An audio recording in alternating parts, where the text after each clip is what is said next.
This is the map for the game. It is a mounted map. It is not incredibly beautiful by modern standards, but it is definitely pretty enough for me.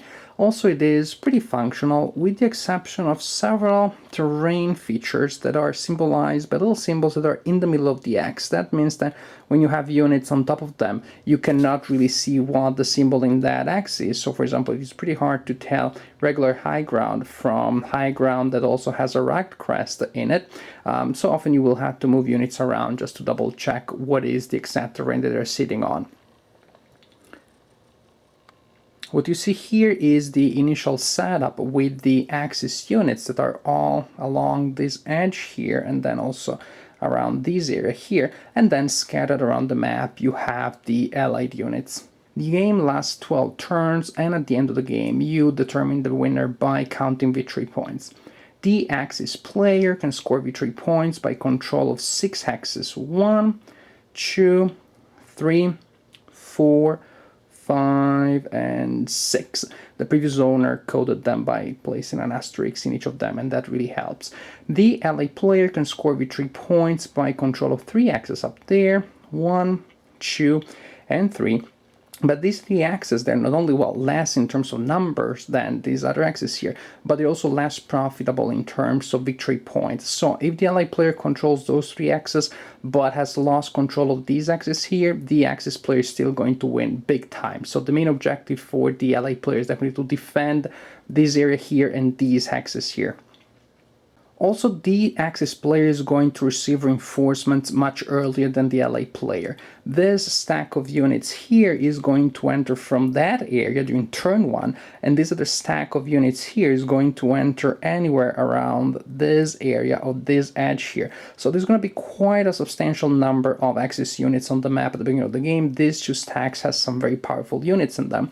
The ally player will receive reinforcements, but as you can see, these reinforcements come in smaller groups in later turns, sometimes 1, sometimes 3 or 5, and they all enter from this area here. So actually this is gonna take a while before the ally player has enough units on the map to seriously counteract the Axis attack. So at the beginning the ally player has to kind of figure out how to make things work with less units, and usually with less powerful units than the Axis player has. The rules are some of the most basic and straightforward rules that you will ever find in a war game, and I mean ever. This is the rule book, which is only a sheet of paper folded in 2. You have a page of explanation of the victory conditions, explanation of the counters, but the main rules only take a page and 2 columns of another page. Then you have the advanced optional rules that only are a column and a half. Everything else is designer's notes. So I really suggest that you add the advanced optional rules from the beginning. After you read the basic rules, I doubt that you will be so exhausted that you cannot learn these other rules too. And these advanced rules really add to the historical feel of the game. So in terms of length and complexity of the rules, this game definitely is one of the most accessible entry war games that you will ever find. Each turn is divided in 4 phases. First, the Axis movement phase, then the Axis combat phase, then the Allied movement, and then the Allied combat. It is that simple. Movement and combat for both sides.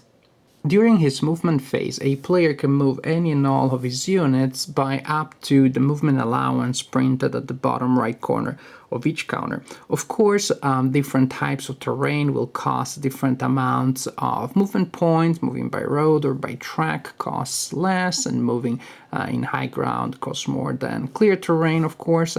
An exception to this is for ranger units that, according to the advanced rules, treat any type of terrain as clear terrain with the exception of roads, because they still get the road bonus. All units project a zone of control in the 6 axes surrounding them, with the exception of up cliff. Zones of control do not extend up cliff, they do extend down cliff though. When a unit enters the zone of control of an enemy unit during movement, that unit must end movement immediately for that turn. Next turn it can leave the zone of control or move into another zone of control, but in that case again has to stop immediately. On top of that, American units, such as this one, and Italian units, such as this one, must spend an extra movement point to enter an enemy zone of control. And if you adopt the optional advanced rules, then German panzers, German armored infantry, and German recon units can move through zones of control of American infantry and American engineers as long as they spend an extra movement point each time that they do so. So the zones of control of these units still slow them down, but they don't stop them immediately, they don't stop them entirely. So these units can still be kind of slippery. After all movement has been completed, then you have combat. All units that are in an enemy zone of control must attack all units that are projecting a zone of control on them. To resolve combat, you find the ratio between the attack factors of the attacker and the defense factors of the defender. You find the right column. Those factors can be modified by terrain. Then you roll 2 dice, and there are no modifiers for this actually. You cross-reference and you find the result that may be attack eliminated, defender eliminated, defender or attacker moves back by the number that you find there, engaged. The defender flips over his units and he cannot move them away next turn. They're stuck there. Contact, nothing happens. And exchange, the defender must remove all of his units, and then the attacker must remove a number of combat factors at least equal to the one lost by the defender. If he cannot remove the exact number, then he has to remove more. But things are made more interesting by artillery support. Artillery can lend support to friendly units that are within the printed range of the artillery unit. Interestingly enough, range is traced to the friendly unit that is being supported, not to the enemy unit that is being attacked. If these two units are caught in combat, then this artillery unit can lend support to that American unit, and this German unit can lend support to that German unit. The combat factor of the supporting artillery is added to the combat factor of the unit or units that are involved in combat. However, the attacker must commit his artillery support before the defender does. So the defender has the advantage of seeing where the enemy support has been assigned, and that means that he may be able in certain cases to assign his in such a way that he can alter combat odds to his advantage. And there are a couple of other rules here and there, but really the sequence that I explained is really what the game is about. You repeat that movement, combat sequence 12 times, and at the end you determine who the winner is. But how is the flow and the pace and the development of the game experience? Well, I'm glad you asked, because I have several ideas to share about it. At the beginning in this area here, you have Italian units that are supposed to be attacking this area, but it is a very bad idea, because the Allied units here are pretty strong. They had the advantage of being on high ground. Once I did try to send the Italians in a frontal attack, and they were pretty much disintegrated by the end of turn 1. At the same time, however, if these Allied units move down the high ground, so they lose that advantage, and they attack, they'll find out that the Italians are not that bad when it's a matter of defending. So actually, these other units also would be pretty in danger if they decide to attack frontally. So at the beginning, you may have a little bit of a stalemate here. The majority of the action will come from this area here, where you already have a good number of Axis units, but then you're going to have a large number of Axis units coming in during turn 1, and in this area here during turn 2.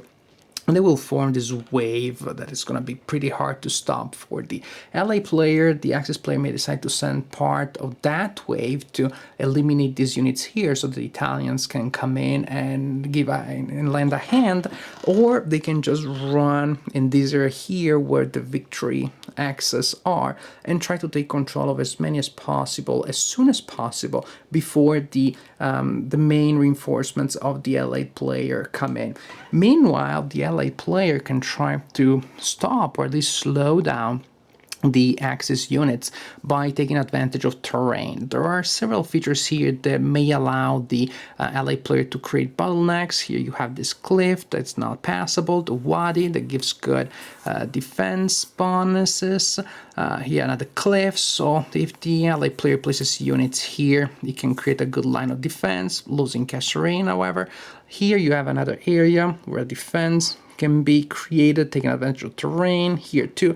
So there are ways in which this terrain can be used for defensive purposes, but still there are just so many Axis units, and they're so strong that until the reinforcements come in, probably the ally player will have a hard time keeping control of these areas. So most likely he will have to move away, and that means that the Axis player that was the attacker becomes the defender, because at that point the Axis player has to retain control of those victory axes until the end of the game, and trying to defend against the incoming reinforcements that come for the ally player. And I really like that. I really like this switch of roles from attacker to defender and defender to attacker that you have during the game.